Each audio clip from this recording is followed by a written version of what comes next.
Hello friends, welcome back to Diplomatic Bandhan. मेरा नाम है अमन सिंह और हम लोग कर रहे हैं इकोनॉमिक्स की कुछ ऐसी सीरीज जिसमें हम लोग 7 से 8 दिन के अंदर इकोनॉमिक्स को पूरी तरीके से क्रश करने वाले हैं। देखो 7 से 8 दिन मैं कहता हूँ, लेकिन हो सकता है ये थोड़ा सा ज़्यादा टाइम ले ले, तो नो वरीज, लेकिन ये 12 दिन से ज़्यादा ऊपर नहीं लेने वाला है। तो बेसिकली 12 दिन के अंदर हम लोग पूरी तरीके से इकोनॉमिक्स को खत्म कर देंगे। लेकिन उससे पहले अगर आपने अभी हमारा चैनल सब्सक्राइब नहीं किया है तो आप जल्दी से उसको सब्सक्राइब कर लीजिए और बेल आइकन को हिट कर दीजिए, जिससे कि हमारे जो वीडियोज़ हैं उसके अपडेट आपको डेली टाइम टू टाइम मिलते रहें। तो बेसिकली आज की अगर हम बात करें तो आज हम लोग स्टार्ट करेंगे एग्रीकल्चर एंड एलाइड सेक्टर के साथ। बेसिकली अगर मैं बात करूँ कि इससे पहले हम लोग ने किया था फाइनेंशियल मार्केट को, और अब हम लोग एग्रीकल्चर से स्टार्ट कर रहे हैं। तो बेसिकली इसके बाद हम लोग करेंगे अपना इंडस्ट्री, इंफ्रास्ट्रक्चर, सर्विसेज, और उसके बाद एक्सटर्नल सेक्टर के बाद इंटरनेशनल इकोनॉमिक ऑर्गेनाइजेशन पे आएंगे, और उसके बाद हम लोग planning in India and human resource को करके पूरा इकोनॉमिक्स वाइंड अप करने वाले हैं। तो बेसिकली इसमें सिर्फ 3 से 4 टॉपिक्स और रह गए हैं, उससे ज़्यादा इसमें कुछ नहीं बचा है आपको पढ़ाने लायक। तो basically this is a revision lecture. मैं बेसिकली काफ़ी ज़्यादा बोलता हूँ, आई नो। तो अब हम अगर बात करें सिलेबस की, तो इसमें यार जो सिलेबस है वो मेजर क्रॉपिंग पैटर्न से स्टार्ट होता है हमारा क्रॉपिंग पैटर्न, फिर उसके बाद वेरियस पार्ट जो हमारे हैं, इस तरीके से ये सारी चीज़ें स्टार्ट होती हैं, और ये लैंड रिफॉर्म से हमारा ख़त्म होता है। तो अगर मैं बात करता हूँ कुछ PYQ की, मेजर क्रॉपिंग पैटर्न्स की, तो उसके बाद PYQ आप देख सकते हो कुछ इस तरीके से इसके क्वेश्चन आए हैं कि 2018 में यूपीएससी के 2018 के मेंस में क्वेश्चन आया था कि how has the emphasis on certain crops got about changes in cropping pattern in the recent past, elaborate. तो बेसिकली इन सारी चीज़ों के लिए ना आपको थोड़ा बहुत पता होना बहुत ज़रूरी है, राइट। तो इस चीज़ पे हम लोग बात करेंगे। अगर मैं बात करता हूँ अपने आज के टॉपिक्स की, तो हम लोग अभी स्टार्ट करेंगे फैक्टर्स से, जो हमारे क्रॉपिंग पैटर्न को चेंज कर रहे हैं, उसमें कौन से फैक्टर्स इन्वॉल्व हैं, उससे हम लोग स्टार्ट करने वाले। तो अगर मैं बात करूँ फैक्टर्स की, तो यार सबसे बड़ा जो फैक्टर होता है वो होता है क्लाइमेट चेंज। तो क्लाइमेट चेंज को हम लोग देख सकते हैं, फिर आता है वाटर की अवेलेबिलिटी। ये सारे फैक्टर्स जो हैं ये इस पर डिपेंडेंट रहता है। फिर टेक्नोलॉजिकल एडवांसमेंट, जैसे ग्रीन रेवोल्यूशन आता है, ये सारी चीज़ें आती है। तो इन सबसे हमारा जो क्रॉपिंग पैटर्न है वो बहुत ज़्यादा इन्फ्लुएंस होता है, और गवर्नमेंट की पॉलिसीज बहुत ज़्यादा मायने रखती हैं इन सारी चीज़ों पे, कि जैसे MSP क्या चल रही है, कौन सा, जैसे MSP अगर मान लीजिए किसी की बहुत अच्छी है ना, तो उस वो क्रॉपिंग पैटर्न जो क्रॉप होगी वो ज़्यादा ग्रो की जाएगी। इस तरीके से लैंड अवेलेबिलिटी कितनी है, सॉइल की फर्टिलिटी कितनी है। जैसे क्या होता है कि कई बार अगर आप एक ही क्रॉप को बार बार उसमें पैदावार कर रहे हो उसकी, तो वो क्या होता है कि वहाँ की फर्टिलिटी खराब हो जाती है, सॉइल फर्टिलिटी खराब हो जाती है। तो उस चीज़ को भी मैनेज करना। फिर सोशो इकोनॉमिक फैक्टर्स भी काफ़ी ज़्यादा, जैसे क्या होता है कि रूरल से अर्बन की तरफ लोग ज़्यादा जा रहे हैं, तो इन सब को भी हम लोग देख सकते हैं। अगर मैं इसके आगे बात करूँ कि क्रॉप डाइवर्सिफिकेशन में क्या चीज़ है, तो फिर मार्केट रिसर्च और उसका एनालिसिस जो है ये ज़रूर होना चाहिए, कि एनालाइज करना चाहिए हमें मार्केट ट्रेंड को और प्रेफरेंसेस को, कि मार्केट का ट्रेंड क्या चल रहा है, मार्केट की प्रेफरेंसेस क्या चल रही है। जैसे आपने देखा होगा पहले गन्ने की खेती बहुत होती थी, लेकिन आज की डेट में मैं देख रहा हूँ कि गन्ने की खेती थोड़ी सी कम हुई है एज़ कम्पेयर टू पहले, है ना। तो इस तरीके से हम लोग अगर बात करें तो ये सारी चीज़ें। फिर capacity building and training, cultivation, फिर पोस्ट हार्वेस्ट के हैंडलिंग की आपको ट्रेनिंग देनी चाहिए, कि आपको कैसे कोई भी अगर दिक्कतें आती है उसको कैसे हैंडल करना है, मैनेज करना है। फिर क्वालिटी इनपुट्स की इनको अच्छी चीज़ें, जैसे क्वालिटी सीड्स हो गए, फिर फर्टिलाइजर, वही सब क्वालिटी वाले होने चाहिए, ऐसे ही कुछ भी आपको नहीं पकड़ा देना चाहिए। फिर infrastructure and value chain development बहुत इंपॉर्टेंट है, जैसे कि स्टोरेज फैसिलिटी हो गई, ये सारी चीज़ें हो गई, ये सब काफ़ी ज़्यादा मायने रखता है। अगर मैं बात करता हूँ और चीज़ों की, तो हमें FPOs को एनकरेज करना चाहिए। FPOs is collectively manage post harvest, कि भाई पोस्ट हार्वेस्ट प्रोसेस जो होता है उसको अच्छी तरीके से मैनेज किए। फिर रिस्क मैनेजमेंट की भी आपको सपोर्ट देना चाहिए, फाइनेंशियल सपोर्ट देना चाहिए। मान लीजिए कभी कोई दिक्कत आ गई क्रॉप, जैसे क्या होता है कभी कभी देखो आपने गाँव में सुना होगा कि धान लोट गया है, लेट गया है, तो बेसिकली इट इज़ कि कभी ऐसा होता है कि वो कटाई के टाइम के पहले वो क्या होता है कि हवा बहुत तेज़ आती है, आंधी बहुत तेज़ आती है, तो सारे सब खराब हो जाते हैं। तो उसका भी आपको बीमा वगैरह जो होता है उसको करवाना चाहिए, इंश्योरेंस वगैरह करवाना चाहिए, ठीक है। तो अगर मैं बात करूँ increase in variety of replacement ratio, तो ये phase out old variety of, जो पुराने वैरायटी के सीड्स हैं उन सबको बाहर करके अब आपको नए वैरायटी के सीड्स लेके आना चाहिए। हाइब्रिड टेक्नोलॉजी इन वेजिटेबल्स आपको यूज़ करना चाहिए, ये भी काफ़ी अच्छा वो है। अगर हॉर्टिकल्चर की बात करें तो वो भी आप कर सकते हो। गवर्नमेंट के कुछ इनिशिएटिव हैं इसमें, जैसे national mission on agriculture extension and technology, जैसे NMAET, national mission on agriculture extension and technology. Basically ये क्या एम करता है, ये एम करता है कि फार्मर की जो नॉलेज है, स्किल है, ये सब अडॉप्ट कर पाए न्यू क्रॉप का और क्रॉपिंग सिस्टम को लेके। फिर उसके बाद दूसरा अगर मैं बात करूँ तो NFSM NFSMG national food security mission, ये बेसिकली क्या करता है, प्रमोट करता है कल्टीवेशन ऑफ पल्सेस। मैंने यही कहा था ना आपसे कि क्या होता है कि कई बार एक ही क्रॉप को बार बार ग्रो करने की वजह से वहाँ की फर्टिलिटी खराब हो जाती है। तो अगर आप जैसे क्रॉप रोटेशन कर रहे हो तो वो काफ़ी ज़्यादा बेनिफिशियल होता है इन सब चीज़ों के। जैसे आपने एक बार राइस उगाया, फिर पल्सेस उगा दी, फिर ऑयल सीड्स उगा दी, तो इस तरीके से फर्टिलिटी उसकी मेंटेन रहती है ना। तो अगर मैं बात करता हूँ तो RKVY ये एम करता है कि इनकम इंक्रीज हो जाए, प्रमोट हो जाए, सस्टेनेबल फार्मिंग प्रैक्टिसेस जो हैं वो प्रमोट हो जाएं। और फिर इसी तरीके से सॉइल हेल्थ कार्ड आया था हमारा। सॉइल हेल्थ कार्ड बेसिकली एक कार्ड बना रहता है जिसमें आप कुछ टाइम पीरियड के बाद एक अपने सॉइल को लेके जाते हो, सैंपल ऑफ सॉइल, कि उसमें किस चीज़ की कमी है। उस हिसाब से आपको पता लग जाता है कि यार अगर मान लीजिए इसमें मैग्नीज की कमी है या इसमें किसी भी चीज़ की कमी है, वो हम लोग इसमें उस फर्टिलाइजर के थ्रू ऐड कर पाएंगे। तो basically these are the thing. फिर सब मिशन ऑन एग्रो फॉरेस्ट्री, ये मिशन है ना, ये अंडर किसके अंडर है, ये है NMSA के, national mission on agriculture, sustainable agriculture के अंडर आता है ये मिशन। और ये प्रमोट करता है एग्रो फॉरेस्ट्री को, integrating tree cultivation with agricultural crops. तो बेसिकली इसको इस तरीके से देखा जाता है। अगर मैं बात करता हूँ प्रधानमंत्री कृषि सिंचाई योजना की, तो सिंचाई योजना से आपको समझ में आ रहा होगा कि ये सिंचाई से बेस्ड है, इरिगेशन से बेस्ड है। Micro irrigation technologies like micro irrigation and system enabling farmer for new crops, तो ये न्यू क्रॉप्स के ऑप्शन के लिए किया गया है। अगर मैं बात करता हूँ इंटीग्रेटेड फार्मिंग सिस्टम, तो इसमें यार एक चीज होती है, इंटीग्रेटेड फार्मिंग सिस्टम होता क्या है, हम लोग जानते हैं इंटीग्रेटेड फार्मिंग सिस्टम होता क्या है। अगर आपने अभी नहीं तो यहाँ पे आप जरूर इसको ध्यान से देखिए। आज हम लोग जानने वाले हैं इंटीग्रेटेड फार्मिंग सिस्टम क्या होता है। इंटीग्रेटेड फार्मिंग सिस्टम में क्या होता है ना कि सबसे ऊपर जो होता है हमारे मान लीजिए जैसे कैटल्स रखी जाती है या बकरियां रखी जाती हैं, ऐसा कुछ रखा जाता है, ठीक है, बकरियां शीप्स हो गए। इनका जो वेस्ट होता है, इनका जो ऑर्गेनिक वेस्ट होता है, वो इनके नीचे जो मुर्गे होते हैं, मुर्गे रखे जाते हैं। Like at first stage there is cattle, ठीक है, यहाँ पे मान लो दिस इज कैटल। इस स्टेज पे आपके रखे जाते हैं आपके जैसे चिकन हो गया, चिकन्स, ठीक है, इस तरीके से मुर्गे जिसे कहते हैं हम लोग। और यहाँ पे क्या होता है, यहाँ पे एक रिवर होती है, रिवर तो नहीं मतलब एक पॉन्ड होता है, उसमें ये फिशेज होती हैं।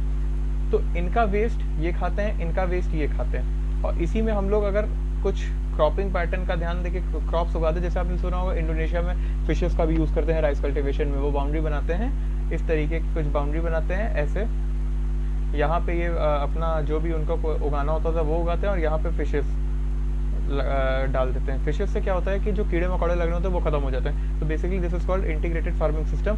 ये इनकम जनरेट करता है, फिर मल्टीपल जैसे फिशरी, पोल्ट्री, लाइवली स्टॉक के लिए काफ़ी ज़्यादा काम आता है। फिर उसके बाद एफिशिएंट रिसोर्स यूटिलाइजेशन की अगर मैं बात करूँ तो फॉर एग्जांपल क्रॉप्स हो गया, क्रॉप का रेसिड्यू हो गया, can used as lively stock feed. तो इस तरीके से जैसे देखिए क्रॉप का रेसिड्यू आपने देखा होगा ना कि गाय के लिए जो चारा बनता है वो कभी कभी रेसिड्यू से भी बनता है। तो बेसिकली उसी की हम बात कर रहे हैं। रिस्क मिटिगेशन की मैं बात करता हूँ तो ये प्रोडक्शन एंड इनकम सोर्स का डाइवर्सिफाई करता है। अगर इंक्रीज प्रोडक्टिविटी की बात करें तो definitely it will increase productivity, it will also भी sustainable for our environment. Environmental sustainability में काफ़ी यूज़ होगा क्योंकि हम लोग केमिकल का यूज़ जो होगा वो कम करेंगे और इस तरीके से हम लोग इस चीज़ को काफ़ी ज़्यादा प्रमोट कर सकते हैं। वाटर कंजर्व होगा, सारी चीज़ें इसमें होती हैं। फिर लोकल रिसोर्सेज जो होता है उसी का यूज़ करके अगर हम करेंगे तो और भी चीज़ें ज़्यादा अच्छी होंगी। एक अभी चला था ना वोकल फॉर लोकल, तो बेसिकली उसी चीज़ को प्रमोट करना। कैपेसिटी बिल्डिंग एंड एम्पावरमेंट, आपको पता होगा कि हमको कहाँ पे क्या चीज़ें यूज़ करनी है, हम अपनी ही सारी चीज़ें यूज़ करेंगे तो you will be self dependent.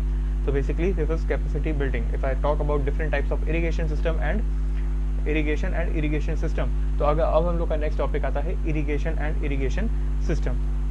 Basically आप इस पे भी देख सकते हो कि इरिगेशन पे भी 2021 में क्वेश्चन आया है, 2022 में आया एंड ऑल्सो 2016 में भी आया है। तो बेसिकली इस टाइप के इसके क्वेश्चन जो आते हैं, अगर हम बात करते हैं माइक्रो इरिगेशन की, तो इसमें होता है वाटर एफिशिएंसी। सबसे पहली चीज़ जो वाटर एफिशिएंसी आती है उसकी अगर मैं बात करूँ तो deliver water directly to the root zone. हम लोग इसमें क्या करते हैं, डायरेक्टली वाटर को रूट जोन में देते हैं, प्लांट मिनिमाइज करते हैं लॉसेस ड्यू टू इवापोरेशन। हम लोग का इवापोरेशन का जो रेट होता है उसको कम करते हैं, रन ऑफ से बचता है, फिर डीप पर्कुलेशन भी होता है। हम लोग डायरेक्टली रूट तक पहुंचाते हैं तो वो पर्कुलेशन भी ज़्यादा होता है, इवापोरेशन कम होता है। इन सब चीज़ों को हम लोग 30 से 70% वाटर को बचा सकते हैं, वाटर यूज़ को बचा सकते हैं। अगर मैं बात करूँ तो प्रिसाइज वाटर एप्लीकेशन की, तो ये क्रॉप वाटर पे डिपेंड करता है। जैसे क्या होता है कि गन्ने जो हो गए वो उसमें पानी ज़्यादा लगता है, इन सब चीज़ों पे भी काफ़ी ज़्यादा। फिर इसमें सॉइल मॉइस्चर का लेवल का जो क्लाइमेटिक कंडीशन होती है ये भी काफ़ी ज़्यादा मैटर करती हैं। तो अगर मैं बात करूँ सेलिनाइजेशन और वाटर लॉगिंग की, हम लोग की प्रॉब्लम का कम करने की भी इसमें कोशिश करते हैं। ये बहुत एक कॉमन प्रॉब्लम है जहाँ पे पुअर ड्रेनेज होता है, जहाँ पुअर ड्रेनेज होता है यहाँ पे बहुत ज़्यादा कॉमन प्रॉब्लम है। It has high salt content, बहुत ज़्यादा सॉल्ट कंटेंट होता है, और ये जो हेल्दी रूट्स होते हैं उनके डेवलपमेंट में काम आता है, उसमें काफ़ी अच्छी तरीके से ये काम आता है। अगर मैं आगे बात करता हूँ कि ऑप्टिमम फर्टिलाइज़र एप्लीकेशन, तो यार आपको एक ऑप्टिमम लेवल में फर्टिलाइज़र का यूज़ करना चाहिए, यही इसका कहना है।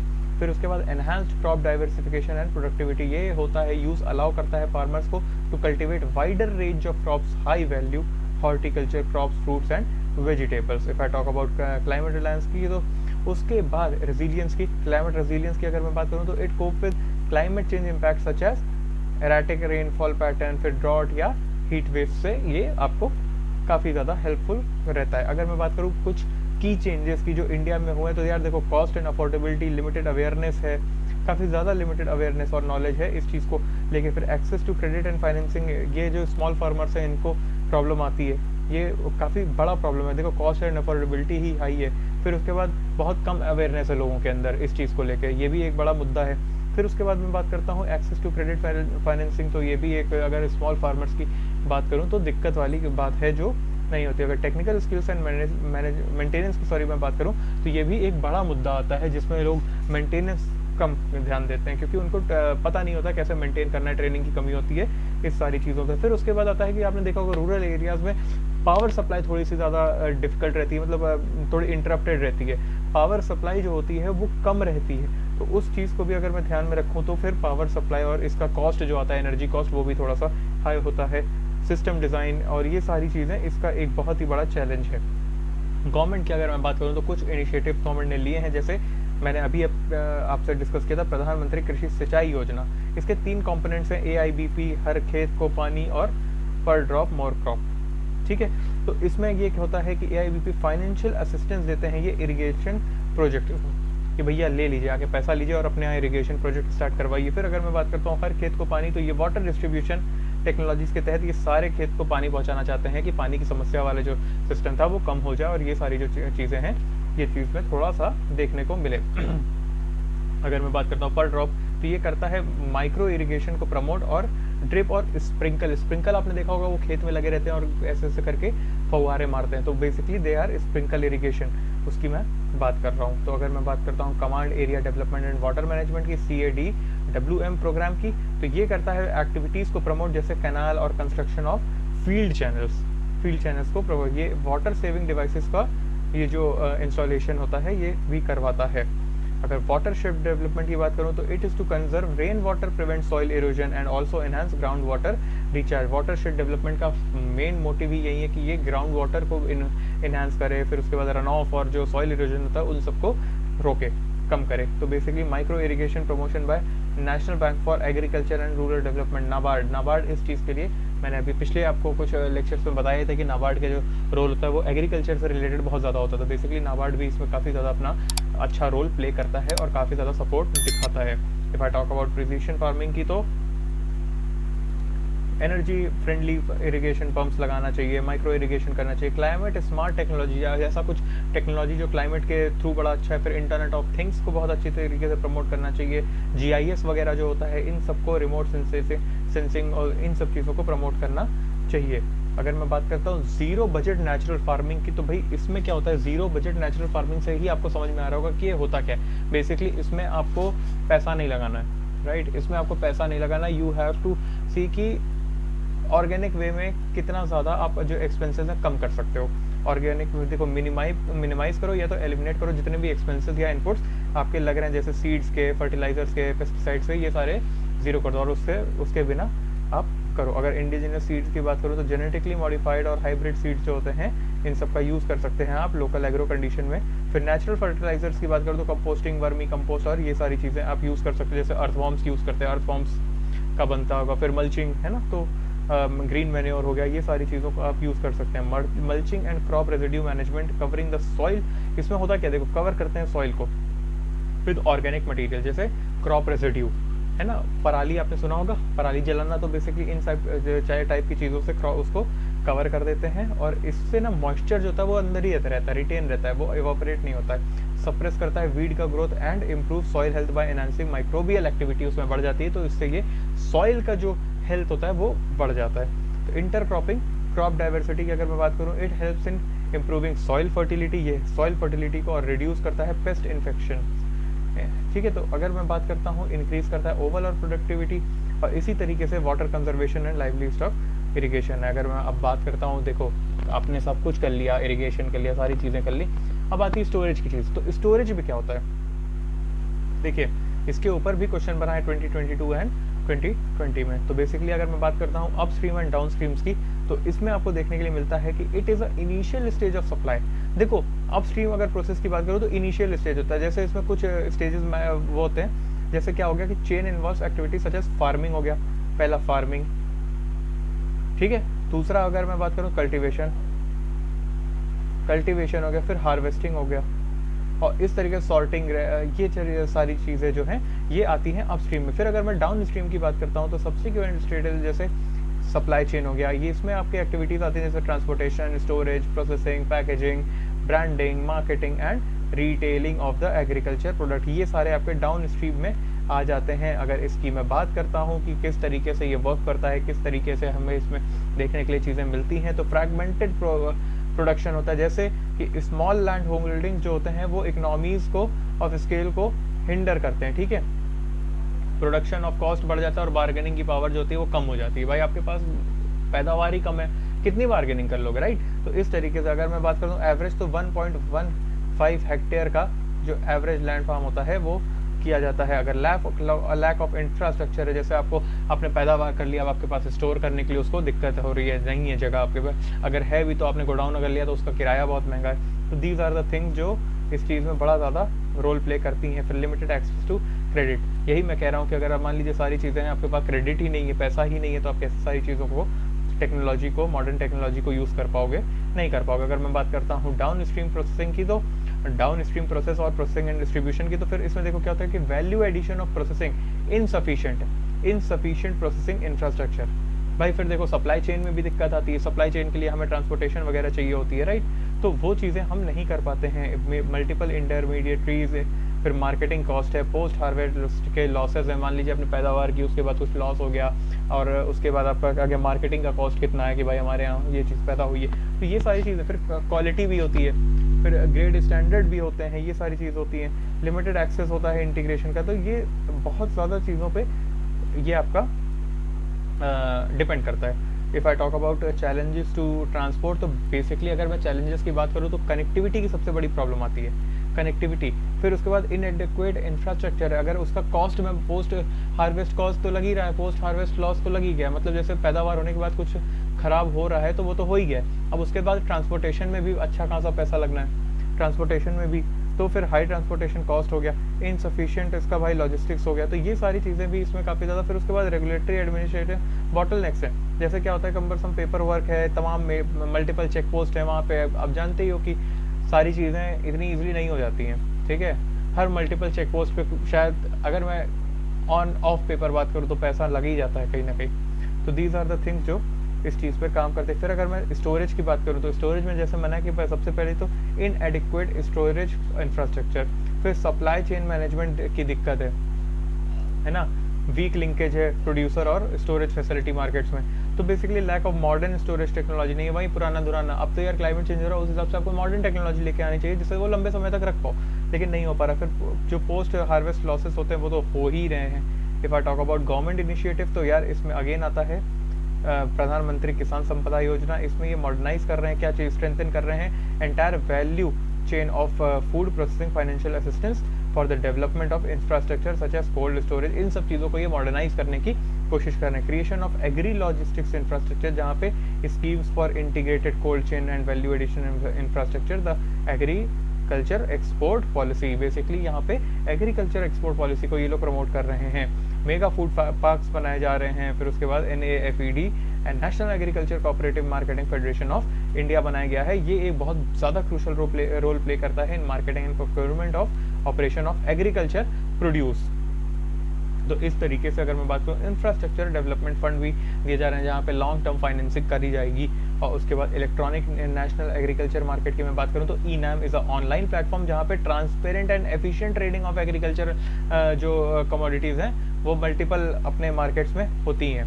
ऑनलाइन प्लेटफॉर्म है, आप जाइए देखिए क्या रेट चल रहा है, सब कुछ देख रही, आप वहीं से देख के वहीं से आप अपना जो आपको करना है डील कर लीजिए। अगर मैं बात करता हूँ ई टेक्नोलॉजीज़ की, तो e technologies in the aid of farmers बहुत सारी चीज़ें अब देखी गई हैं। जैसे ई टेक्नोलॉजी आ गई, एक्सेस टू मार्केट इन्फॉर्मेशन, अब रियल टाइम आपको मार्केट की इन्फॉर्मेशन मिलेगी, जो चल रहा है मार्केट में आपको तुरंत पता चलेगा कि जैसे क्रॉप प्राइस क्या है, डिमांड किस चीज़ की सबसे ज़्यादा है इस समय। मान लीजिए कि जैसे क्या होता है कि नवरात्रि में प्याज लहसुन की डिमांड कम हो जाती है, लेकिन बनाना की डिमांड आप देखो कितनी हाई हो जाती है। तो दीज आर द थिंग आपको ऑनलाइन पता लग जाएगा ई नाम के तहत। अगर मैं बात करता हूँ ई कॉमर्स डायरेक्ट सेलिंग की, तो आप मार्केट ऑनलाइन में ही डायरेक्ट सेलिंग अब आप कर सकते हो कि ऑनलाइन मैंने भेज दिया। Mobile banking and digital payment has made it very easy कि आपने यहाँ से डायरेक्टली करवा दिया और वहाँ से पेमेंट आ गया, सारी चीज़ें ईजी हो गई। फिर crop advisory and weather forecasting जो है वो आपको अब ईजिली थोड़ी सी देखने के लिए मिल सकती है, जैसे ये सारे आपके ऐप्स हैं या वो है। Access to inputs like and agriculture services, online procurement for agriculture input such as seeds, fertiliser, ये सारी चीज़ें आपको बताता रहता है। और इसी तरीके से हमारा FPO की मैं बात करूँ तो ये भाई management of farmers produce organisations by providing tools for the documentation inventory management, जैसे किस तरीके के आपको किस चीज़ों की रिक्वायरमेंट है ये FPO आपको बताता रहता है। अगर मैं बात करता हूँ issues related to direct and indirect farm subsidies, तो इसमें जो सबसे पहली चीज़ें आप देखो इसमें भी क्वेश्चंस आ चुके हैं 2017 में, 2013 में तो और 2018 में। तो बेसिकली मैं इन सबको ज़्यादा डिस्कशन नहीं कर रहा हूँ क्योंकि आपको भी पता है ये सारी चीज़ों हैं, बस आपको समझनी है कि हाँ ये चीज़ें हुई हैं। देयर इज़ नथिंग लाइक कि इसमें आपको बहुत ज़्यादा डीपली को समझाया जाए, ठीक है। क्या चैलेंजेस हैं, these are very basic challenges, climate change को लेके जो भी हो सकते हैं, ये सब चीज़ें बहुत ईजी हैं, ठीक है।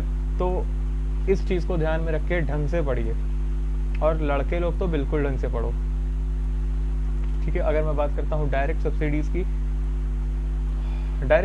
की, अगर मैं बात करूँ तो इनपुट सब्सिडीज़ पहला आता है फर्टिलाइज़र सब्सिडीज़, जिसमें यूरिया और डैप वगैरह हम लोग यूज़ करते हैं। फिर सीड सब्सिडीज़ होता है, इरिगेशन सब्सिडीज़ होता है, पावर सब्सिडीज़ होता है जिसमें हम लोग पावर, अगर आप देख सकते हो हम लोग हर चीज़ के ऊपर अगर ऐसे ही बात करें, ये सारी डायरेक्ट होती हैं।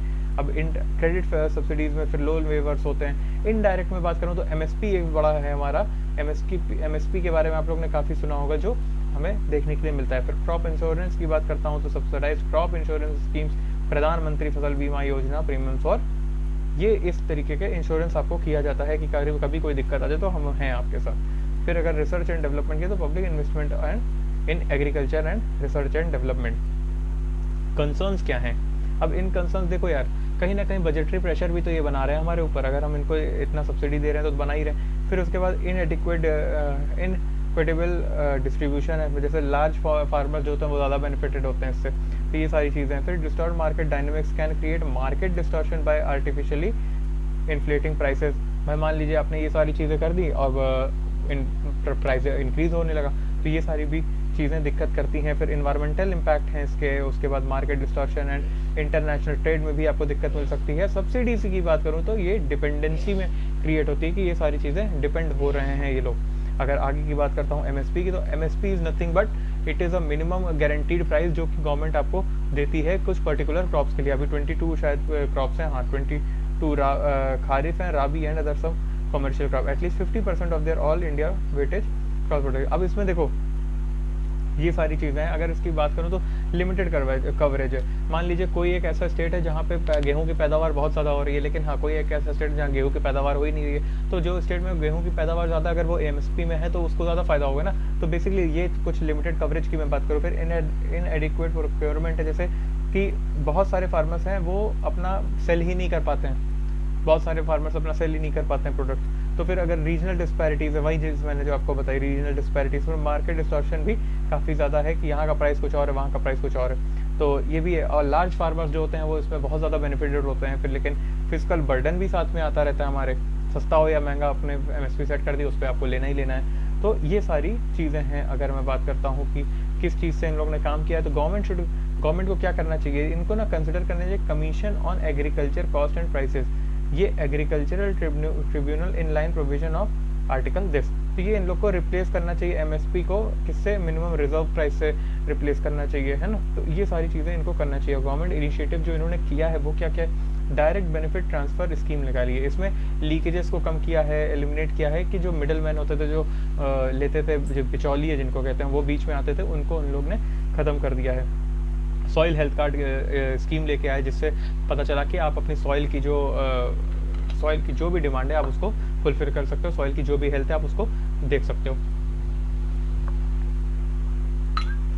तो ये हम लोग ने अभी तक देख लिया। अगर क्रॉप इंश्योरेंस इन्होंने किया, करवाया, क्रॉप इंश्योरेंस भी काफ़ी ज़्यादा इंपॉर्टेंट चीज़ है।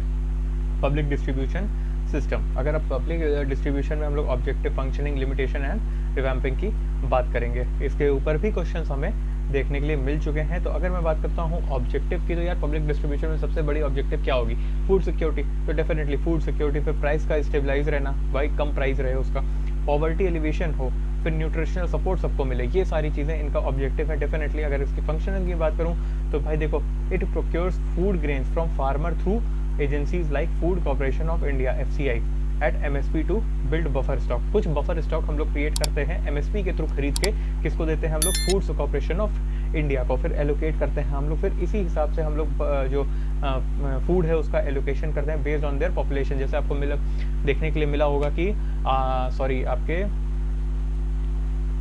That is known as that card, ration card के तहत आपको खाना वो मिलता है 5 kgs ऑफ समथिंग, इस तरीके से चीज़ें मिलती हैं ना। तो basically that is the thing, state के हिसाब से मिलता है। फिर फेयर प्राइस शॉप्स इस्टेब्लिश करिए वेरियस लोकेशन पे जहाँ पे ये चीज़ें मिल पाए। फिर राशन कार्ड जिसकी मैंने बात की, BPL आधार लिंकेजेस के तहत ये चीज़ होना चाहिए। अगर चैलेंजेस की बात करूँ तो भाई सबसे बड़ा चैलेंज ये होता है ना, अब चैलेंजेस यार देखो सबसे बड़ा ये होता है कि लोग बेच देते हैं, लेते हैं वहाँ पे फ्री में खाना, उसके बाद फूड जो भी आपके ग्रेन्स रहते हैं उसको फ्री में लेके बेच देते हैं कहीं पे सस्ते दाम में। This is also a very वो चीज़, ठीक है, लीकेजेस एंड करप्शन। तो ये देखो फूड जो ब्लैक मार्केट में ये लोग फेक या डुप्लीकेट राशन बनवा के अपने नाम पे ले लेते हैं, उसके बाद इसको बेच देते हैं। फिर targeting and identification of beneficiaries, आपको बेनिफिशरी जो उसको चाहिए उसको नहीं मिल रहा, जिसको नहीं चाहिए उसको ये सारी चीज़ें मिल रही हैं। फिर आधार ऑथेंटिकेशन और बायोमेट्रिक के जो इश्यूज़ हैं वो तो चल ही आ रहे, वो आज तक नहीं सही हुए, अंगूठा लगाते रहो लगता ही नहीं है। तो ये सारी चीज़ें अभी भी चल रही हैं। अगर रिवैम्पिंग की बात करता हूँ तो डिजिटलाइजेशन और बायोमेट्रिक का ऑथेंटिकेशन ये होना चाहिए। फिर उसके बाद इनको टारगेट करना चाहिए, जो भी कम्युनिटी जिसको चाहिए ये बेसिकली इनको टारगेट करना चाहिए। सप्लाई चेन और इंफ्रास्ट्रक्चर पे भी ध्यान देना चाहिए, न्यूट्रिशनल डाइवर्सिफिकेशन पे तो बिल्कुल ही ध्यान देना चाहिए। अगर मैं बात करता हूँ इसके बाद की, तो फिर बफर स्टॉक के बारे में हम लोग बात करने वाले हैं फूड सिक्योरिटी के तहत। इसके ऊपर भी क्वेश्चन आ चुका है और हमें मिलता है एक एक्ट जिसे हम कहते हैं NFSA। इसकी अगर मैं बात करता हूँ तो टारगेटेड बेनिफिशियरी, भाई देखिए इसमें टारगेट करिए, प्रायोरिटी करिए कि आपको जो अंत्योदय अन्न योजना है ना, उसके पुअरेस्ट पीपल को जो चाहिए वो देना भी है, आपको देना है तो देना है, ठीक है। कवरेज में अगर मैं बात करूँ 75% of rural population and 50% of urban population house hold survey conducted by state government, तो इतना इनका कवरेज है। सब्सिडाइज करिए फूड को, जो सबसे 5 किलोग्राम ऑफ ग्रेन्स पर पर्सन पर मंथ, वीट जो मिलेगा वो 2 रुपये किलो मिलेगा। तो इस तरीके से अभी आपको करना चाहिए। वुमेन एम्पावरमेंट का कि 18 साल से अब है तो उसको एक हाउस होल्ड इशू करना चाहिए आपको ration card. Mid day meal की योजना भाई चली ही रही है, अभी आप जानते हो उसके बारे में। Transparent and accountable system use of, भाई डेफिनेटली अगर टेक्नोलॉजी की और ट्रांसपेरेंट की बात करूँ तो आधार वगैरह का यूज़ होके ही ये ट्रांसपेरेंसी हो सकता है। अगर कोई भी दिक्कतें हैं तो उसके लिए मैकेनिज्म होना चाहिए कि वो सारी दिक्कतों को हल करने के लिए एक प्रॉपर एक मैकेनिज्म होना चाहिए। स्टेट की रिस्पॉन्सिबिलिटी है कि ये सारी चीज़ों को सही से इम्प्लीमेंट करवाए। अगर मैं बात करता हूँ, एक कमेटी बनाई गई थी शांता कुमार कमेटी की, तो ये जो रिव्यू करने के लिए बनी थी कि ये सारी जो चीज़ें हैं सही से हो रही हैं कि नहीं। तो इन्होंने क्या देखा, इन्होंने देखा कि reduction in coverage of national food security act NFSA from 67% to 40% हो गया था ऑफ अ पॉपुलेशन। और उसके बाद ये फोकस किया था किस पे, मोस्ट वल्नरेबल सेक्टर्स पे फोकस करना चाहिए। Gradual introduction of cash transfers, direct benefit transfer to DBT food securities and minimum support price payment to farmer, मतलब आप डायरेक्टली पैसा भेज दो ना फार्मर के अकाउंट में, बिचौलियों को खत्म करिए। फिर उसके बाद डिसेंट्रलाइज्ड प्रोक्योरमेंट, जैसे FCI full fledge grain procurement only in states with weaker procurement capabilities. तो बेसिकली इन सारी चीज़ों को देखा गया। फिर उसके बाद आता है rationalisation of food grain storage by leveraging private sector warehousing, है ना, इम्प्लीमेंटेशन। फिर उसके बाद strategic sales of excess stock, जो एक्सेस स्टॉक है उसका एक स्ट्रैटेजिक आप सेल करिए, जैसे FCI should have more flexibility to conduct business and sell surplus. तो ये सारी चीज़ें हो गई। अगर मैं बात करता हूँ कुछ टेक्नोलॉजी मिशंस की, तो उस पर भी हमें एक क्वेश्चन देखने के लिए मिल चुके हैं। अगर मैं बात करता हूँ टेक्नोलॉजी की, तो देखिए प्रिसीजन एग्रीकल्चर, जैसे GPS का यूज़ करिए, सेंसर्स का यूज़ करिए, ड्रोन्स का यूज़ करिए, सारी चीज़ों को पता करने के लिए कि कैसे चल रहा है। इंटरनेट ऑफ थिंग्स की अगर मैं बात करता हूँ, तो सारी चीज़ें आप देख रहे हो कि वे फील्ड का बता सकता है, मॉइस्चर क्या चल रहा है, सॉइल मॉइस्चर क्या है और न्यूट्रिएंट लेवल क्या है, इस तरीके की चीज़। वर्टिकल फार्मिंग को बहुत ज़्यादा प्रमोट किया जाता है। ये वर्टिकल फॉर्म में, अपने वर्टिकल लेयर्स में अपने चीज़ों को आप करिए।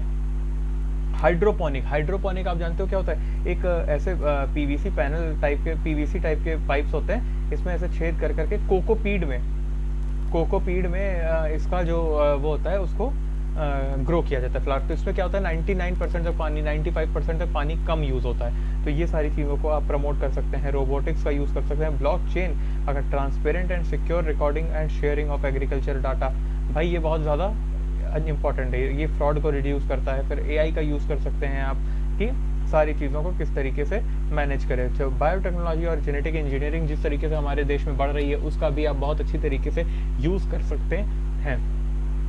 अगर मैं बात करता हूँ फार्म मैनेजमेंट सॉफ्टवेयर की, तो भाई बिल्कुल ये ऐसा सॉफ्टवेयर रहेगा जो आपके फार्म को बहुत अच्छी तरीके से मैनेज करेगा, आपके सारी चीज़ों को अच्छे से, डेटा को एक जगह पे रखेगा। अगर मैं बात करता हूँ फिर इसके साथ इश्यूज़ क्या आ रहे हैं, तो देखो सबसे बड़ा इशू यही है कि लोग एडवांस नहीं है, लोग थोड़ा सा समझ नहीं पाते हैं, गैप होता है, स्किल नहीं है, रिसर्च एंड फार्म का गैप है। There is a gap between research and farm. फिर इनएडिक्वेट इंफ्रास्ट्रक्चर, ये फिर फाइनेंशियल कॉन्स्टेंट तो बहुत ही इंपॉर्टेंट है ना, पैसा ही नहीं है, कहाँ से यूज़ कर लेंगे ये सारी चीज़ें, ठीक है। Implementation of this challenge, lack of proper coordination, definitely there is a lack of proper coordination. NGOs जो हैं, पंचायती राज इंस्टीट्यूशंस हैं, ये सब थोड़ा सा इस पर ध्यान देने वाली ज़रूरत है। अगर वे फॉरवर्ड की मैं बात करता हूँ, तो एम्ब्रेस डिजिटल टेक्नोलॉजीज, जैसे ब्लॉकचेन हो गया, बिग डेटा एनालिटिक्स हो गया, AI हो गया, ये सारी चीज़ों को प्रमोट करना चाहिए। Foster public private partnership, public और प्राइवेट पार्टनरशिप को इनको प्रमोट करना चाहिए। फिर उसके बाद सस्टेनेबिलिटी और फिर स्ट्रेंथन इंफ्रास्ट्रक्चर, ये सारी चीज़ें बिल्कुल होनी चाहिए, मॉनिटर करना चाहिए और एवेलुएट करना चाहिए। Next comes with economics of animal rearing. अगर मैं बात करता हूँ एनिमल रियरिंग की, तो ये भी हमें क्वेश्चन पूछा गया है। देखो यार, ये जो पढ़ रहे हो ना, एग्रीकल्चर एंड एलिड सेक्टर, ये बहुत इंपॉर्टेंट है और बहुत ईजी है। ये मैं इतना जल्दी इसीलिए पढ़ा रहा हूँ, तुम्हें सिर्फ समझा के इसको सुन के जाना। फिर ये मैं इसीलिए पढ़ा रहा हूँ ताकि तुम्हें मेंस में इसके क्वेश्चन देखने के लिए मिलेंगे ज़्यादातर। This will be asked in mains, तो ये बेसिकली मेंस के है, लेकिन हाँ एग्रीकल्चर सेक्टर है तो मैं ज़रूर तुमसे ये चीज़ बात कर रहा हूँ। डेयरी फार्मिंग है तो भाई जाहिर सी बात है, गाय वगैरह का, बकरी वगैरह का जो दूध का प्रोडक्शन होता है उसको डेयरी फार्मिंग कहते हैं। पोल्ट्री में चिकन, एग वगैरह का हम लोग यूज़ करते हैं। गोट एंड शीप फार्मिंग में मिल्क प्रोडक्शन होता है। फिर सेलिंग मीट एंड वूल और ये सारी चीज़ें होते हैं। बी कीपिंग में हनी, है ना। तो इस तरीके से सेरिकल्चर में भी यूज़ सिल्क वॉर्म, जैसे वो सिल्क बनता है ना, सिल्क की साड़ी सुना है ना, उस तरीके से। अगर है इसके मैं बेनिफिट्स की बात करूँ तो भाई मिल्क, मीट और एग वगैरह ये सब हमें बैलेंस डाइट का एक हिस्सा है, तो हमें ये सारी चीज़ें मिलता रहता है। न्यूट्रिएंट साइकिल जो होती है कंज्यूम करते हैं हम लोग bright products of the crop residue. Soil fertility और हेल्थ भी बढ़ता है इससे।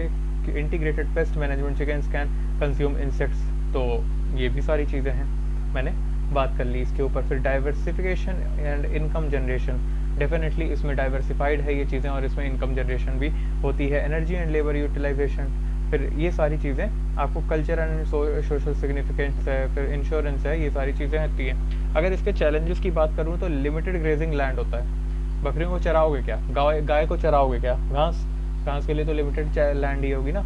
तो बेसिकली ये सारी चीज़ें हो गई हैं। फिर उसके बाद हेल्थ केयर सिस्टम इनका बड़ा ख़राब है। अगर आप कभी भी जाओ किसी गवर्नमेंट एनिमल हॉस्पिटल में, है ना, वेट हॉस्पिटल में जाइए, तो फिर देखिए ऐसे ही कुछ बड़ा ज़्यादा सिस्टम बड़ा अच्छा नहीं है। फिर प्रॉपर इंफ्रास्ट्रक्चर नहीं है, प्रॉपर ब्रीडिंग नहीं है। मतलब आप समझो कि ऐसे हॉस्पिटल्स होते हैं ना जहाँ पे इंजेक्शन फ्री होता है, लेकिन वहाँ के जो वार्ड बॉयज़ होते हैं वो पैसा मांगते हैं, भैया इतना रुपया दीजिए।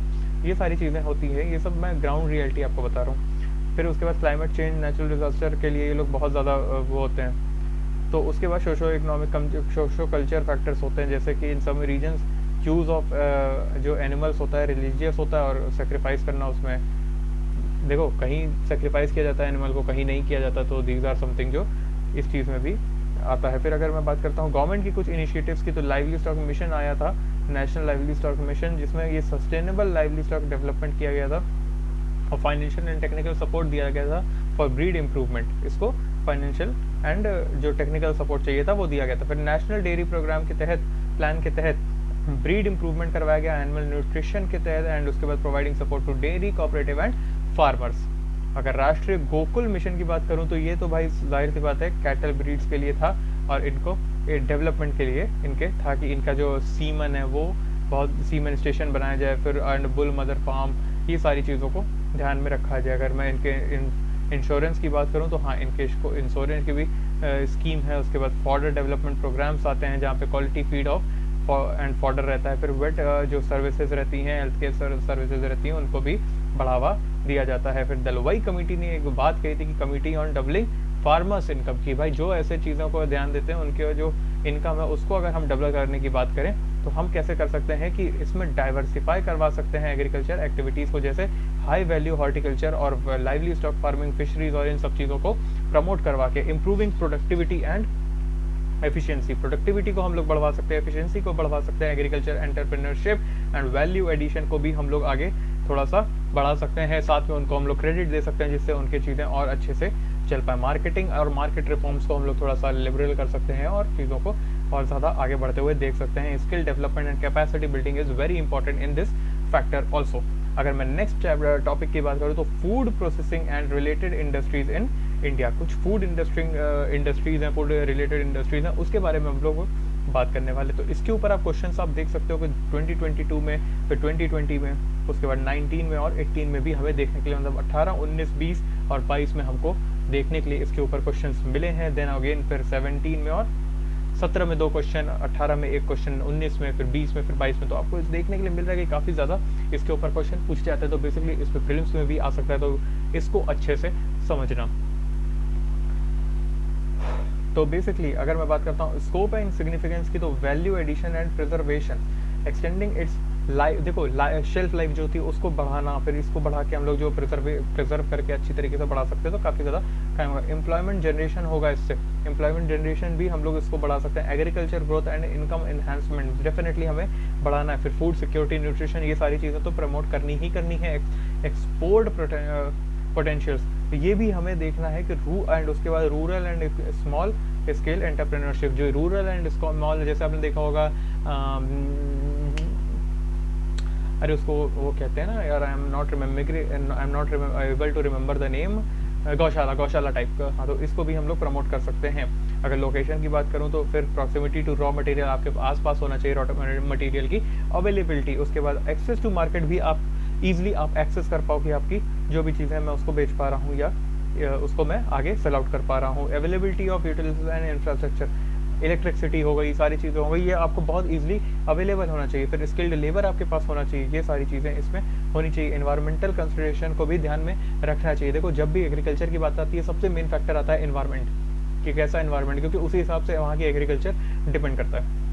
क्लाइमेटिक कंडीशंस की मैं बात करता हूँ, रीजनल एग्रीकल्चर स्ट्रेंथ्स की बात करता हूँ, तो dairy processing plants might locate in the regions of high dairy cattle population, while tea processing units may be situated in area of tea cultivation. जैसे देखो टी प्रोसेसिंग यूनिट्स आपके आसाम वगैरह में ज़्यादा होंगे, लेकिन यहीं पे अगर मैं डेयरी की बात करूँ तो हमारे यहाँ उत्तर प्रदेश में भी काफ़ी ज़्यादा आपको देखने के लिए मिल सकते हैं। इकोनॉमिक फैक्टर्स की बात करूँ तो लैंड, लेबर कॉस्ट और ये सारी चीज़ों को ध्यान में रखते हुए इस चीज़ को सेटअप किया जाता है। अगर मैं अपस्ट्रीम रिक्वायरमेंट्स की बात करता हूँ तो रॉ मटेरियल की सबसे ज़्यादा रिक्वायरमेंट होती है, और उसके बाद रिलायबल सोर्स होना चाहिए आपके पास रॉ मटेरियल का, कि आपको ईजिली रॉ मटेरियल अवेलेबल हो रहा है। अगर सप्लाई चेन मैनेजमेंट की बात करता हूँ मैं, तो supply chain management is very important, कि आपको सारी चीज़ें जो फ्लो में चल रही हैं वो बहुत अच्छी तरीके से चलती है। क्वालिटी कंट्रोल होना चाहिए, कि आपको सारी चीज़ें जो फ्रेशनेस है, सेफ्टी है, वो सारी फ्रेश एकदम क्वालिटी की चीज़ें टॉप नॉच क्वालिटी की मिल रही है। If I talk about research and development, तो इस तरीके से न्यू रिसर्च होने चाहिए, वैराइटीज़ आपको पता लगती रहनी चाहिए।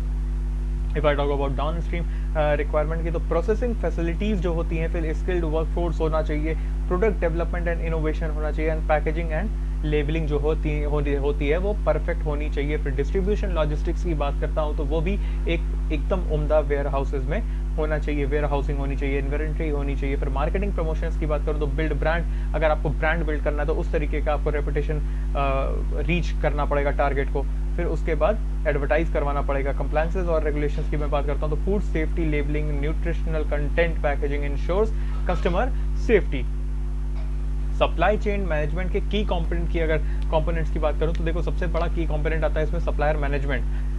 किस तरीके से मैनेज हो रहा है कि एक स्ट्रॉन्ग रिलेशनशिप आपका होना चाहिए किससे, रिलायबल सप्लायर की, भाई वो सप्लाई कर देगा मेरा माल, ठीक है। तो ये सारी चीज़ें होती है। फिर डिमांड करना चाहिए किस चीज़ का, फोरकास्टिंग एंड प्लानिंग को, भाई optimise production schedules and inventory levels, historical data वगैरह सब कुछ आपको मिला के देखना चाहिए क्या कितना माल निकलेगा कितना नहीं निकलेगा। तो ये सारी चीज़ों पे आपको स्टडी करना बहुत ही ज़्यादा इंपॉर्टेंट है। इन्वेंट्री मैनेजमेंट की बात करूँ तो ये मिनिमाइज करता है the risk of stock outs and excessive inventory. भाई कुछ एक्सेसिव इन्वेंट्री है उसको आपको मैनेज करना है, तो ये सारी चीज़ों को आपको ध्यान में रखना पड़ेगा। अगर क्वालिटी कंट्रोल्स की बात करूँ तो definitely it is very important, आपको क्वालिटी से कोई कॉम्प्रोमाइज़ नहीं करना है, तभी आपका ब्रांड बनेगा, तभी तो मार्केटिंग करा रहे हो, राइट। तो इस तरीके से हम लोग कोल्ड चेन मैनेजमेंट की बात करूँ तो जो टेम्परेचर सेंसिटिव जो प्रोडक्ट्स होंगे उनको आपको उस तरीके से मैनेज करना पड़ेगा। तो these are the things. Collaboration and information sharing की अगर मैं बात करता हूँ तो among supply chain partners include supplier, manufacturer, distributors and retailers help in aligning the activity responsibility in the market challenges promptly। देखो हर चीज़ तो एक दूसरे पे डिपेंड करती है, जैसे मैन्युफैक्चरर हुआ, फिर उसके बाद डिस्ट्रीब्यूटर हुआ, फिर रिटेलर हुआ, उसके बाद इस तरीके से जो सारी चीज़ें मैनेज हो रही है ना, तो ये सब एक दूसरे पे डिपेंडेंट है। इस चीज़ को, इसमें आपका जो इन्फॉर्मेशन शेयरिंग है और कोलैबोरेशन है वो अच्छा होना चाहिए। तो these are the thing. Traceability होनी चाहिए कि आपको पता होना चाहिए आपका माल कब कहाँ कैसे पहुँच रहा है, वो सब चीज़ आपको ट्रेस करना चाहिए। लॉजिस्टिक ट्रांसपोर्टेशन, ये सारी चीज़ें, टाइमली डिलीवरी होनी चाहिए, ये सब चीज़ें आपको ध्यान में रखनी चाहिए। सस्टेनेबिलिटी, एथिकल प्रैक्टिसेस होनी चाहिए कि आपको सारी चीज़ें जो है रिड्यूसिंग वेस्ट होना चाहिए, प्रमोट करना चाहिए। रिस्पॉन्सिबिलिटी जो पैकेजिंग होता है उसको इंश्योरिंग करना चाहिए। Free and trade, fair and trade practices. अगर मैं इसके चैलेंजेस की बात करता हूँ तो food safety and quality assurance, क्या होता है ना कि कंटामिनेशन रिस्क आ जाता है, रेगुलेशंस के साथ आ जाता है, फूड बॉर्न इलनेस हो जाती है। फिर उसके बाद सप्लाई चेन कॉम्प्लेक्सिटी में जैसे मल्टीपल सप्लायर्स हैं, तो ये सारी चीज़ों में डिस्ट्रीब्यूटर्स भी मल्टीपल हैं, तो ये सारी चीज़ें थोड़ा सा इशू क्रिएट करती हैं। फिर कॉस्ट और प्राइस में दिक्कत आती है, जैसे फ्लक्चुएट करता रहता है कॉस्ट रॉ मटेरियल का, ऊपर नीचे ऊपर नीचे ऊपर नीचे, तो ये कोई फिक्स नहीं रहता। तो इसी के साथ शेल्फ लाइफ जो होती है मैक्सिमाइज करना चाहिए हमको, शेल्फ लाइफ रिड्यूस करना चाहिए वेस्ट प्रोडक्ट्स को। तो ये सारी चीज़ों पे अगर मैं बात करता हूँ स्किल गैप्स की, तो वो भी एक बहुत बड़ा मैटर है कि स्किल गैप जो होता है वो भी बहुत ज़्यादा होता है, इसके लिए हमें ट्रेनिंग वगैरह देनी चाहिए। एग्रीकल्चर सेक्टर की अगर मैं बात करूँ तो वेदर कंडीशन, अभी मैंने बात करता है एनवायरनमेंट की, तो वेदर कंडीशन जो होती है, क्रॉप फेलियर्स होते हैं, फिर प्राइस भी जो है वो ऊपर नीचे अप डाउन होता रहता है। गवर्नमेंट इनिशिएटिव की बात करता हूँ तो फिर अगेन प्रधानमंत्री किसान संपदा योजना जो है वो इसमें आई थी। इसमें क्या हुआ था, creating modern infrastructure for value chain. इन्होंने मॉडर्न इंफ्रास्ट्रक्चर क्रिएट करने की बात कही थी, उसमें मेगा फूड पार्क्स, उसके बाद integrated crop chain, value addition infrastructure of agro processing clusters, इस तरीके की बात हुई थी। फिर अगर मैं बात करता हूँ मेक इन इंडिया की, तो it was to promote manufacturing and investment in India for ease of doing business. अगर इसके बाद मैं बात करता हूँ national mission on food processing की, तो कैपेसिटी बिल्डिंग, ट्रेनिंग और ये रिसर्च एंड डेवलपमेंट के लिए हुआ था। ऑपरेशन ग्रीन ये हुआ था स्टेबलाइज करने के लिए जो आपके पेरिशेबल एग्रीकल्चर कमोडिटीज होती हैं, फ्रूट वेजिटेबल होते हैं, उनको। इफ आई टॉक अबाउट प्रधानमंत्री formalisation of micro food processing enterprises, तो इसमें क्या होता है कि ये प्रोवाइड करता है हमें financial and technical business support to micro food processing enterprises, ठीक है। तो basically these are the things. इसमें एग्रीकल्चर एक्सपोर्ट पॉलिसी भी आती है, ये जो बूस्ट करता है एग्रीकल्चर एक्सपोर्ट्स को बूस्ट करने की बात करता है। इसमें प्रोसेस्ड फूड की भी बात होती है, प्रोडक्ट की बात होती है। फिर आता है हमारा इंफ्रास्ट्रक्चर डेवलपमेंट फंड, जो एम करता है कि जो गैप है सप्लाई चेन में उस चीज़ को हम लोग फुलफिल कर पाएँ। अगर मैं बात करता हूँ लैंड रिफॉर्म्स की, तो इसके ऊपर भी काफ़ी ज़्यादा क्वेश्चंस आ चुके हैं, इसके ऊपर भी काफ़ी ज़्यादा क्वेश्चंस आ चुके हैं। जैसे आप देख सकते हो कि 2021 में, फिर 26 में, 2015 में, 2013 में। बहुत तेज़ पढ़ा रहे हैं सर। हाँ यार, पढ़ाएंगे ही, तेज़ ही पढ़ाएंगे ना, एग्ज़ाम तुम्हारा बगल में है। अब क्या टुक टुक करके क्या थला फॉर अ रीज़न बन जाऊँ? नहीं बन सकता ना। तो अगर मैं लैंड रिफॉर्म्स की बात करूँ, क्या बोला है आपने? हाँ डेफिनेटली। नहीं देखिए यार, ये चीज़ आपका, ये आप जेंडर बायसनेस पे मत आइए। कल मैंने क्लास ली थी उसके ऊपर, अभी यहाँ क्यों चर्चा हो रही है? Will be talking. देखो नहीं, ऐसा नहीं है नहीं, देखो एक चीज़ समझो, किसी ने कहा था कि अगर बाज की तरह उड़ना है तो तितलियों का संग छोड़ना पड़ेगा, तो उस पर फॉलो करिए। तो अगर मैं बात करता हूँ back to our topic, land reforms की बात करता हूँ, तो एबॉलिशन ऑफ जमींदारी सिस्टम। आपको पता है कि कुछ लैंड रिफॉर्म्स हुए थे जिसमें जमींदारी सिस्टम को हमने एलिमिनेट किया था कि जो एक लैंड ओनरशिप कुछ लोगों के हाथ में थी उसको सारी चीज़ों को वो एलिमिनेट कर दिया गया था। Eliminate the feudal system of land ownership right was transfers to actual cultivators. फिर उसके बाद लैंड सीलिंग लॉ आया था जिसमें क्या किया गया था, impose limit on the maximum area of agriculture land that an individual और अ फैमिली कैन ओन। इसमें एक पर्टिकुलर रख दिया गया था मैक्सिमम एरिया कितना ही कर सकते हो। फिर टेनेंसी रिफॉर्म्स आए थे जिसमें कि प्रोटेक्ट किया गया था rights of tenants to sharecroppers and security of tenure. फिर फेयर रेंट रेगुलेशन होना चाहिए, राइट्स टू परचेज लैंड। फिर कंसोलिडेशन ऑफ होल्डिंग्स की अगर मैं बात करूं तो it was to consolidate small and fragmented land holdings to make them more viable. ठीक है, तो basically these were the some land reforms जिसकी उसके ऊपर काम किया गया था। फिर जॉइंट फॉरेस्ट मैनेजमेंट किया गया था, ये प्रमोट करने के लिए कम्युनिटी बेस्ड जो forest management by involving local community को आप इन्वॉल्व करिए तो आपका जो कम्युनिटी बेस्ड फॉरेस्ट मैनेजमेंट होता है वो अच्छी तरीके से होता रहेगा। ट्राइबल की बात करता हूँ तो tribal and indigenous land rights तो है, तो इसमें क्या हुआ था कि जो ट्राइबल के जो लैंड है उनके जो एंसेस्ट्रल लैंड्स है उस चीज़ को हम ज़्यादा डिस्टर्ब नहीं करेंगे, उस पर लीगल उसको रिकग्नाइजेशन देंगे। अगर सक्सेस ऑफ लैंड रिफॉर्म्स की बात करें तो हाँ, जमींदारी सिस्टम हट गया, टेनेंसी रिफॉर्म्स आ गया था, फिर ट्राइबल को भी भाई लीगल एड मिल गया था, फिर कंसोलिडेशन ऑफ होल्डिंग्स को भी मिल गया था। अगर मैं इसकी बात करता हूँ चैलेंजेस की तो इसमें भी अभी इनकम्प्लीट इम्प्लीमेंटेशन है, जैसे land ceiling and tenancy reforms जो होता है उसमें भी अभी काफ़ी ज़्यादा दिक्कतें हैं। Distribution of surplus land, bureaucratic hurdles हैं, फिर लीगल कॉम्प्लेक्सिटीज़ हैं जो वो भी काफ़ी ज़्यादा हैं इसमें। फिर पुअर लैंड रिकॉर्ड्स हैं, काफ़ी ज़्यादा पुअर लैंड, जैसे लैंड रिकॉर्ड है ही नहीं, कई बार तो ऐसा होता है कि लैंड रिकॉर्ड ही नहीं है, तो दीज आर द थिंग्स। फिर lack of access to credit, अब क्रेडिट का जो एक्सेस है वो नहीं हो पा रहा है, तो दीज आर थोड़ा सा जो है वो चैलेंजिंग थिंग्स है। फिर इमरजेंस ऑफ न्यू रिफॉर्म्स है, कुछ न्यू रिफॉर्म्स आते हैं लैंड कंसंट्रेशन को लेकर, जैसे कॉर्पोरेट लैंड एक्विजिशन और उसके बाद land large scale agri businesses होते हैं इस टाइप के।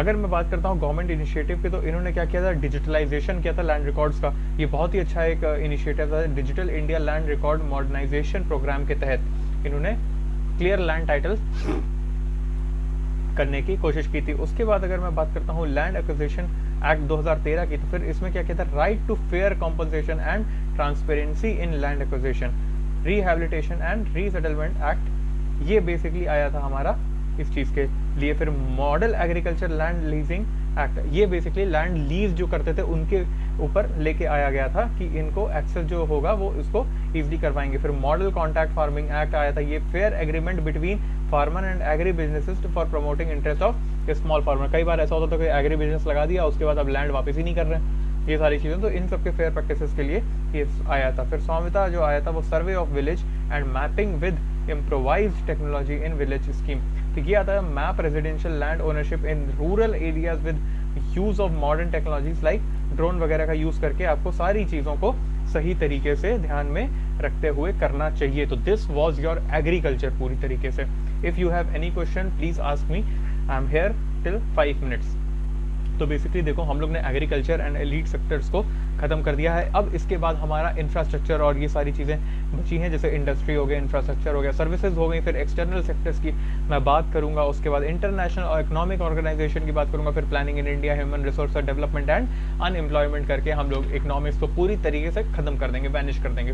तो दीज वर यार अपना एग्रीकल्चर का जितना भी बात थी। Any comments which you would like to ask me, any question which you would like to ask me, please, I am here.